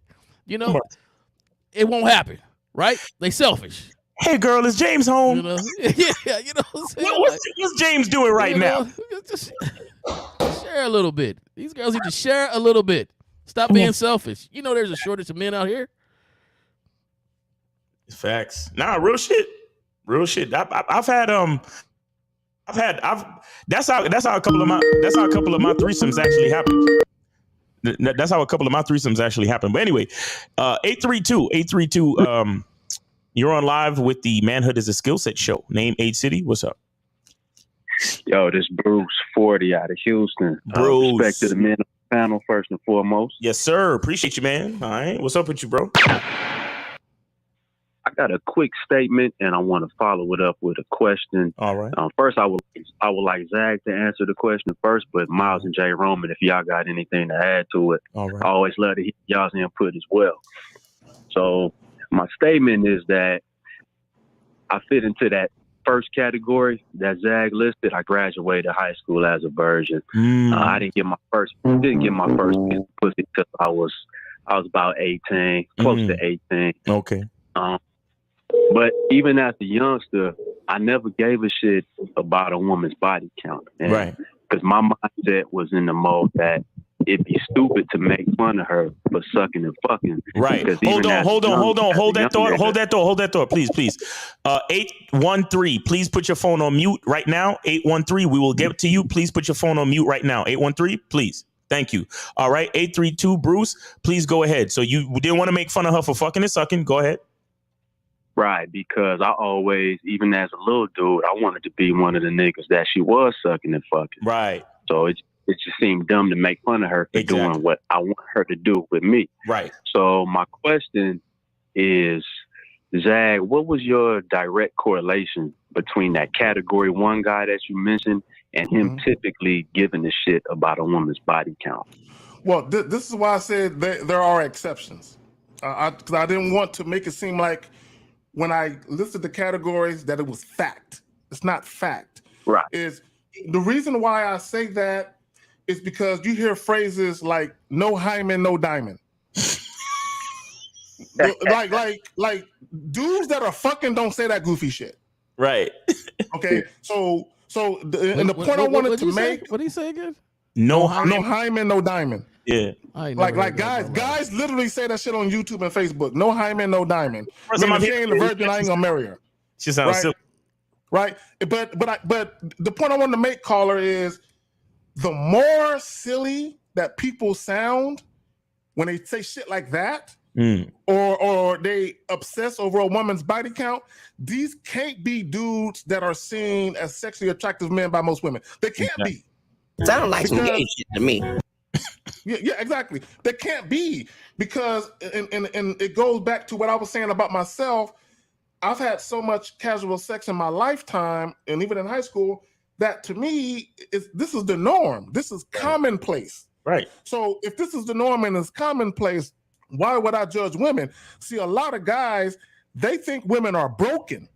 Women who have a lot of sex, they think women are broken, but those women are normal. So the reason why I broke down those categories is I wanted to break down the extremes when it comes to the train of thought. This guy over here, chick has 70, 80 bodies, it's nothing to him. This guy over here, chick has 2 bodies, the world came to an end. All right, this is what I wanted to break down. So again, is just because you're in the category you said, just because you graduated as a virgin, that doesn't mean something is wrong with you. You could have been a guy, you were religious. You could have had sex, you just didn't want to because you wasn't ready based on your religion. You wanted to be married first. It could be that, or it could be you wanted to have sex, but chicks wasn't fucking you. It could be that too. Y'all got it though. Mm-hmm. I just want to say to this, the Miles, go ahead real quick to the Smooth TV 718. I graduated as a virgin, and I don't care about that. The numbers or the descriptions that Zach gave out doesn't determine if you're a player, if you what type of man you are, but it basically saying that these are the things that help build your philosophy on how you view sex and go from there. So it just to answer that, just to say that so he understands where we're at in the conversation. But go ahead, Miles. Yeah, caller, if you could kind of repeat the question, because I kind of lost the idea. No doubt. I was asking what was the direct correlation between the category 1 dude and the fact that he typically gives a shit about a woman's body count. I was wondering what the correlation was. Well, yeah. The idea is, and like Jay Roman just said, when it comes to the psychology of how things play out, and like, for example, if you were sadly or unfortunately like touched by your uncle, or if you had a traumatic sexual experience early in your life, it probably will affect your sexual identity as you grow up, right? That's why they find out that most people with I'll say rainbow alternative tendencies, like a great majority of those people have had sexually traumatic experiences early on in their life. You get what I'm saying? So the thing with high school is that high school is like one of those first places where you start to realize competition socially. You see what I'm saying? I mean, you get a little bit of it in elementary, a little bit more of it in middle school, but high school is like the place where you start to look at and see all the different cliques and categories of society, right? Where you see the jocks, you see the nerds, you see the people in between, you see the teacher's pets, you see the overachievers, you see the science guy, you see the dude that's in all of the clubs, you see the gift of gab nigga, you see even the rappers at the lunch table banging on the one nigga's banging on the table and the other nigga's spitting rhymes and shit, right? You see the cheerleaders, you see the dancers and the performers, and you understand what I'm saying? So in high school, you start to see the different categories, right? And then at the same time, based on the conversation, you also see the people who are gonna be the ones that's gonna be fucking and the niggas that ain't.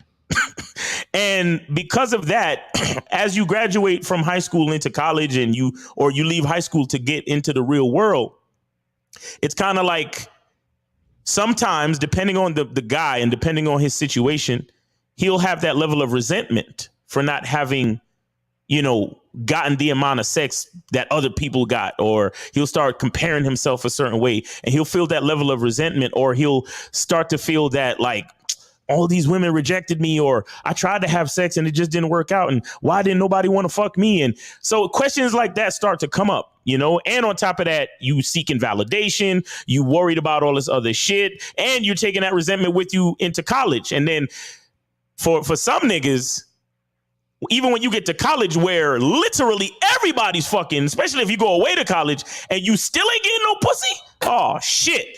You start to think to yourself, what's wrong with me and how come? And is it because he has a jawline? Is it because he's taller? And how come? And then the fucking resentment and the low self-esteem and the lack of confidence compounds on itself. And then these type of niggas start to come up with all these different reasons why bitches don't like them. You understand? And then they run around on YouTube talking all of this shit. So what K-Zag is breaking down is pretty much, it's like the psychological effects of, the microcosm of the different categories of society that we see in high school. You understand? And how it affects us as we develop into adults who become productive members of society. Perfect. Yeah, what Mal said. Y'all crazy. Yo. Yeah. So hopefully that answers your question, bro. Real quick before I go, it does answer my question. And this is why I fuck with the panel. So for all y'all niggas listening, that's why y'all need to get on the membership or get coaching from any one of these guys. I just learned something about myself and my relationship with sex from the answers y'all just gave. So Miles, how you were saying in high school, it's the niggas that you see who gonna be fucking and who not gonna be fucking, right? Right. And then about how, what I took from some of what Zag said, how niggas who give women a hard time about their body count, it seemed like it's a form of resentment. Right, and exactly. So yeah. When I combine all of what y'all just said, I always knew that eventually I was going to be one of the dudes that was going to be fucking and getting sucked, even though I didn't get it till what I considered a late age. But that's why I developed that resentment, and y'all just helped me find that out about me just now. Right. That's why I fuck with y'all. Yeah, well, and that's good, bro. That's good, because a lot of us still have that level of confidence in us deep down, where we know that, hey, we might not have gotten it in high school, but we still got that faith to understand that, yo, I'm that nigga, and the things that I want in my life is coming to me simply because I said so. You understand? It's just a matter of time. I'm just waiting for reality to catch up with what's going on in my brain. You see what I'm saying? There you have it. Appreciate you calling. Yes, sir. I've also seen that same attitude from people that have gotten it so much in high school at a younger age, but then they still hold like the little innocent ones as they're different. And this is why I said there are exceptions. Right, I want to make sure so they're a little bit different. Like, oh, she's a good girl. You know what I'm saying? Like, like the cheerleaders. There's the cheerleaders, and then this is the good girl. Like, you know, and it's just like, nah, man, she been doing the same thing. Oh, they doing. Good girl, bad girl, they're the same chick. You know what I'm saying? Like the guy that waited 3 months to hit, and he think that she wifey. There's another guy that talked to her for 20 minutes and hit. And he like, she ain't wifey to me, though. You know what I'm saying? Right. So it just, again, it comes down to your personal experiences as well as your belief system. All that shit combined is indicative of how you deal with women and interact with women as far as the sexual dynamics, dating dynamics, and all that shit go. Facts. Nah, CTD, they weren't covert. So Bruce, you good, bro? Because I'm gonna get to the next call, bro. You good? Yeah. It was known. Much respect, y'all. All right, man. Appreciate you, brother. Thanks for your call, man. Appreciate you calling. Appreciate you, dog. All right. Now we got 813. You on live with the Manhood is a Skill Set show. Thanks for putting your phone on mute, so we could conduct the other call. But now we get into you. So thanks for being there, man. Name, age, city. How can we help you, brother? Hey, what's going on? My name is Aaron, Tampa. All right. I'm 32. 32. All right, brother. What's on your mind? What's on your mind? I just really appreciate the question, the topic. Mm-hmm. It's a really good question, And for me, sex has always been great to me. Mm-hmm. And I think that's because I never devalued self-stimulation, aka masturbation, in the times that a woman wasn't able to be there physically. Facts. Mm-hmm. Yep. That's most of what I'm calling about. Right. That speaks to me mostly, bro. Because I swear to you, like some of the best orgasms I've ever experienced. I was by myself, my nigga. Like no. I was too. I can't. You know what I'm saying? Like nigga, the fucking toilet got stuffed up, nigga. I couldn't flush the shit, nigga. I'm just saying, nigga. I'm like, I need a plunger for this motherfucker. You know what I'm saying? So it's not. It's not like. And the beautiful part is that it's not like you have to depend on masturbation. It's like, yeah, I could go out there and get it too. You know what I'm saying? But it's like, see, having options is beautiful. And that's what a lot of people don't understand. It's a difference between a nigga that gotta masturbate and a nigga that chooses to masturbate. You get what I'm saying? So, exactly. we gotta know what it is, man. And you know what's sad too, speaking of high school, niggas, there was a few niggas in high school, let's be honest, that acted as if beating off made you some type of lame or weirdo or whatever the fuck it was. And it's like, oh, nigga, you beat your meat? Oh, come on, son. What you talking about? Nah, I'll be fucking bitches. And it's like, both are good. Like, what do you want? Bro, good, if a nigga tell me he never touched himself, I'm gonna call him a liar. Yeah. Nigga, I know you explored your shit, nigga. I know you did, nigga. I didn't have that experience like y'all having with your masturbating. When I was younger, I got caught. So that fucked your shit up. Yeah, it did fuck me up. I don't know if y'all remember the form. Go ahead, caller. Go ahead and talk, caller. I'll tell you later. Yeah. So watch this. So when you guys grade women, right, you say good value, no value, bad value, right? There was this girl from high school. She was in the honor circle. That's like top 10 in her class. Mm-hmm. And she was a cheerleader, mm-hmm. a thick girl, a little thick white girl. And I banged her out in high school around, let's say like maybe junior year, right? She ain't necessarily achieved to the level that she was in high school, but at the time I hit her value was high. Okay. You know But what do you mean her value was high? What do you mean by that? Yeah, what do you mean? Because you guys said that a woman isn't necessarily good or bad, right? Okay. To me, I'm reading good and bad as in having value and not having value. Okay, but what constitutes her value though? Where are you getting this value from? Oh, okay. Because in high school, the rank of your value is more or less, are you smart? Yeah, but that has nothing to do with a woman. In reference to a man, that has nothing to do with a woman's value, bro. If we're talking about society, in general, all right, cool. But you're talking about yourself and banging around and all of this other shit. So we're trying to make the connection, brother. What are we talking about? Yeah, you said her value was high. Can you specifically say why her value was high? Was she popular? Oh, okay.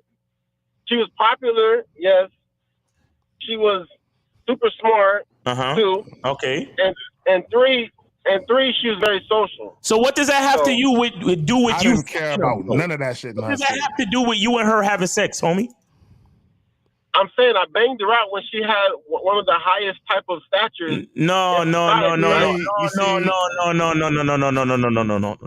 sir. I will not allow you. I will not allow you to do that. I will not allow you to do that. Now what you're doing again. I just made another sale on a bitch pedestal. I just made another sale on bitch pedestals, bro. I swear to God, I got to figure out a way to make digital pedestal to sell to these niggas. You're pedestalizing this bitch, bro. Once a woman is fucking you, or once you're anything having to do with you and a female, you dictate her value in your world. All of that other shit you talking about don't have nothing to do with the relation between you and her, brother. That's what you don't understand. What I'm saying is that I would give her a high value. Okay, well, listen. There was this girl. But the value that you're giving her has to do with the validations of other people and institutions. And I'm telling you, that's not how it works. Yeah. No. Back then, it wasn't that deep. It's always that deep, brother. Stop it. Stop. Don't. Hey, caller. In high school, I used to bang this girl, and she was very, very smart. She was nerdy looking, and she helped me get an A in one of my classes. I used to love studying with her, and I got an A. In fact, I don't think I would have passed that class if it wasn't for our time together. Now, would that be of more value to me than just a girl that's just popular? You see? Possibly, yeah. It's gonna see. It went over his head. It went over his head because he said possibly. It went here. It went there. See, caller. Let me tell you what you missed. Let me tell you what you missed. What Jay Roman was saying. Hold on. Listen, caller. Listen.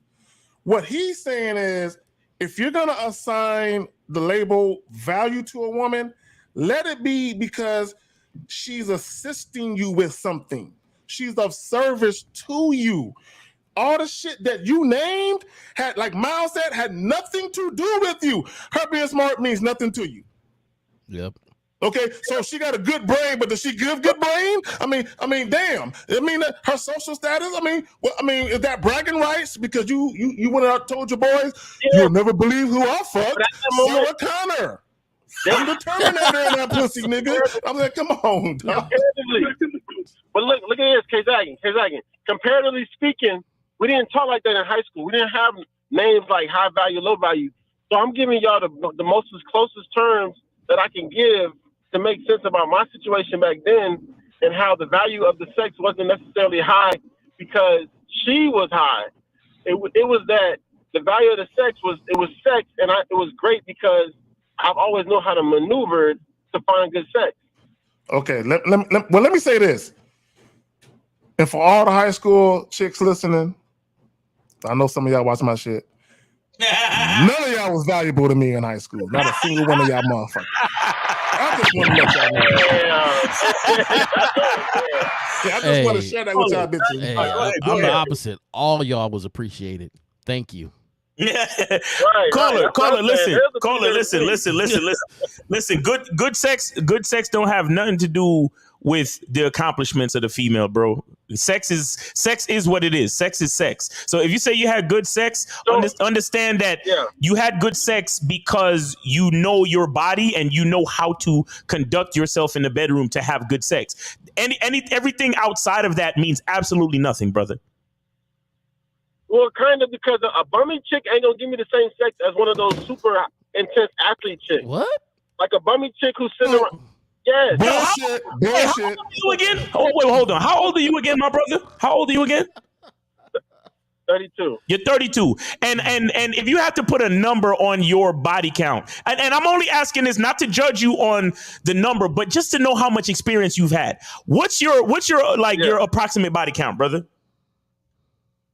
Like about 35. About 35, and you still judging women on you judging pussy on a bum bitch as opposed to an athletic bitch. It's a good way to think about it, to compare them. No, hold on, Miles. Let me get caller. If you would have said this, you would have said, I get sexually turned on more by how chicks look naked, and then you compare them like that way, you. But when it comes to the actual act of having sex, it has nothing to do with the way a bitch looks. A 300-pound bitch. Now, I never had sex with a chick that big, but a 300-pound bitch you can fuck a 300-pound bitch or a 120-pound bitch. There is no way you can say which shit can give you a better nut unless you actually do it. Now, visually, you might like one better than the other. I've been with the large chick before, and I've been with the athletic chick before. The large chick is usually a less intense fuck.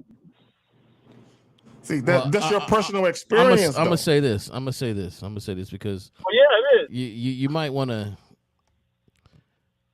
This topic was really surprising to me because one, I like reading Zach's topics right before you get on the show, so everything is just natural. It's right off the top.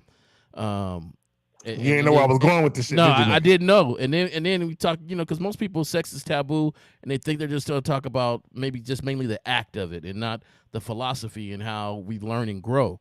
So all this is talking about learning and growing. you're still talking about girls like you were in high school. And that's the philosophy that we're talking about, how it shaped the way you view and shape your philosophy about sex and women now. Because they're not girls anymore, they're women. And if you're not doing anything different or looking at them any different from high school, then you did not learn and grow from that time period. So my thing is you should know now, and I'm gonna say this, you should know now that it ain't what they look like on the outside when it comes to the feeling. Now, for the motivation of that feeling, yeah, like I would agree. I don't get motivated by a 300-pound woman. Somebody else might. I'm not gonna knock that person. I'm not even gonna attempt. Yeah. I'm not even knocking that person that does get motivated by that, because that's what that person likes. I'm not going to say it will be a bad sexual experience for him, because that's between them. But if you only look on the exterior and that's determined your whole, then man, we all know that a chick can be ugly and turn some people out. We know that. There's been some ugly chicks that have turned some people out. Ugly socially, but they have done so, and they. You see them walking in the mall with a dude. You see him. You think that she didn't turn him out? So right now, if you're still talking about her value in high school because she was popular, she looked good, and she was smart, but from now we should have learned her value deals more with how we communicate. Can she follow the instructions? Does she help me out? Like, there's more to it than just those things. Because back then, it was just a status thing, right? And it really didn't help your status. I mean, your boys might have been like, hey, yeah, cool dude, cool dog, woo. Yeah, it was like some bragging rights type of shit. That's all it really was. And in high school, all she had to do was say, nah, we didn't hit. And then it would have been a controversy, right? One word against another word. Lying on his dick. Yeah, he lying. Lying on his dick all the while and shit. Are you hearing what I'm saying? Like, Yeah, I'm with you. But let me say this, and I want the caller to understand, and this is perfect. The conversation we're having right now is perfect because this is exactly how women look at men. Meaning, women know just because you're 6 foot tall, that don't mean you can fuck. Just because you got muscles, that don't mean you can fuck. Right. Just because you're handsome or cute, that don't mean that you can fuck. This is why you'll see women fucking with dudes and he'd be like, she fucking with him? Because he can fuck. I just want to point that out. Yes, sir. And my thing is that that's something that, like, through my sexual exploration, bro, I had to find out. Because the only reason I'm bringing up the whole athletic, non-athletic thing is that I've been with 35 women, yes, but they were all 35 different women on occasion. So that if I had fought with a chick, right, and she gave me, let's say, a decent term, but I'd go back, right? It wasn't necessarily comparative to the chick that I was with, who I was with for one night, and she gave it up. She gave it all up. You know what I'm saying? So mostly what I'm saying is that the best sex that you can find in between not getting sex on the regular is basically stimulating yourself and not being ashamed of that.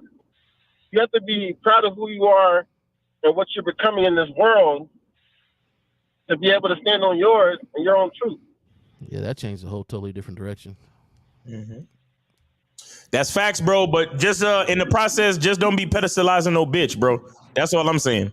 Yeah. I agree with everything you just said, but all that shit before about, oh, I got her when she was high valued, like that don't mean nothing to me, because when we both naked, fuck all that other shit. We both in the room naked, fucking. Oh, that's it. You understand what I'm saying? I'm not worried about all that other stuff, because once I get a bitch naked, I'm the leader regardless. But once I get a bitch naked, like all that shit goes out the window. She could be Kamala Harris, vice president of the United fucking States. Once she get to my room, butt fucking naked, she got to listen to everything I fucking say. You understand? So all them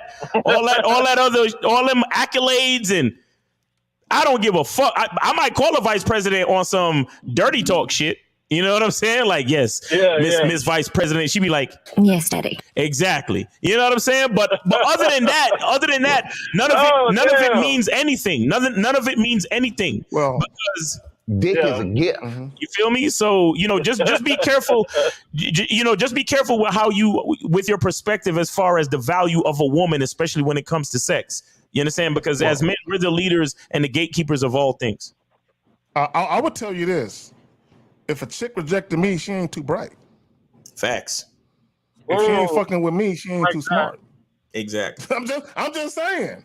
I'm looking at her like, you must be willfully ignorant. Because you ain't fucking with the right one. You know what I'm saying? I'm just saying.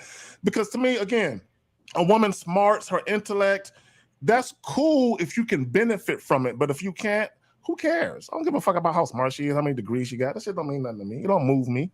Y'all got it. Exactly. You got any other questions, caller? You got any other questions for us, bro? No, sir, I'm good. All right, man. All right, we appreciate you for calling, man, and be safe out there. And yeah, all right. All right, peace. All right, peace. There you go. All right, so yeah, it's pretty much about that time. I don't know if you want to do any questions. No, we got to wrap it up, man. We got to wrap it up. I got some shit that came my way before it was supposed to come my way. Okay. So for y'all to ask questions, I'm sorry, man, but I don't want these little seedlings of mine to start, interfering with the shit. So we got to go ahead and wrap this shit up. Miles, hey, go back over there, little nigga. Go back over there. No, go back. You got to go over there with your brother then. All right, here we go. That's why we got to bounce for that reason. Y'all follow me on Instagram, Miles in the Game on Instagram, Miles in the Game on Instagram, and get the Masculine Identity soap. Go and get your t-shirts. Get your t-shirts at thebadboystyle.com. Thebadboystyle.com. And yeah, man, shout out to the panel. Thanks for having me, K-Zag. Shout out to you, J. Roman. And remember, everybody on this panel, including Mr. Justin, who ain't here today, is going to be in Vegas. So make sure y'all get your tickets to Vegas. Zag, if you could put that in the chat once again. Yeah. Let me do that. Let me do that for the peoples. Yeah, mine. Just had that motherfucker right here. Give me a second. Right there. Let's do that. There we go. So yeah, go check that out, man. And appreciate y'all, man. And make sure y'all holla at us tomorrow. Real Game No Theory, 12 noon Eastern time. We're gonna have Mr. 1950, Steve the Dean, Mr. Lucario, K-Zag, and myself, man. So yeah, man. Appreciate y'all. And we're gonna have a good show for y'all too. Trust and believe. We got y'all. We got you. We promise. J. Roman, you want to plug anything, fam? Yeah, please. You know what I'm saying? If y'all want to talk to me or speak with me, go ahead and email me. My email, the J Roman Way, at gmail.com. It's open. Go ahead and holler at me. I'll respond back. I'm trying to get better at responding and doing certain things. And then also I know that Monday we're supposed to do that show, the Simp Confessions. This Monday. I forgot it was Memorial Day. A lot of things, I had a lot of people in the barbecue and stuff and wasn't able to put that together for you guys. So we're going to try to do that again this Monday. So tune in on the J. Roman Way, the channel on YouTube this Monday for Simp Confessions. And in fact, if you email me, if you like to speak and say something on that show, if you email me, we'll definitely set up some time slots so you guys can all get in. So I'm gonna try something new, different than the shows. Pre-email. You don't have to put your number on there. Just put your name and stuff, and we'll tell you, hey, call in right now or call in at this time when you're watching the show. So that way we can try to get as many people in there to speak about their experiences and what they learned from it. Cool. On the way out, I just want to say this: Google the Edmunds Act of 1882. I just want y'all to read it because the reality of what's really going on all around you. Yeah, here go the link. How the world is. Put the link in there. I just put it in the private chat for you. All right, let me snatch it up. Let me snatch it up. I actually think Steve the Dean put it up on one of his comments in the comments too. There Yeah. you go. Let me While you were snatch that talking up. about Let me it. snatch that up. Let me snatch that up. So I want you, I want you guys to understand, right? The reason why this is important when I say what is your relationship with sex, because it impacts how you relate to women, and how you relate to women impacts how they relate to you. Mhm. So when I say what is your relationship with sex, you have to ask yourself that. And if you find yourself having difficulties, maybe your relationship with sex isn't as genuine as you need it to be. I'm just throwing that out there. On that note, we out this bitch. Fuck with Miles Cunningham, Masculine Identity, Bad Boy Membership. Fuck with your boy Lucario, the J Roman Way, the badboystyle.com. Yes. I'm getting that shirt. Next time y'all see me, I'm rocking that shirt. I like that motherfucker. I might not get that color because I don't want to be looking like my we ain't twins and shit. I got a different. Anyway, all right, we out this motherfucker. Peace. Enjoy the rest of your weekend. Tomorrow, no game, no theory. We out.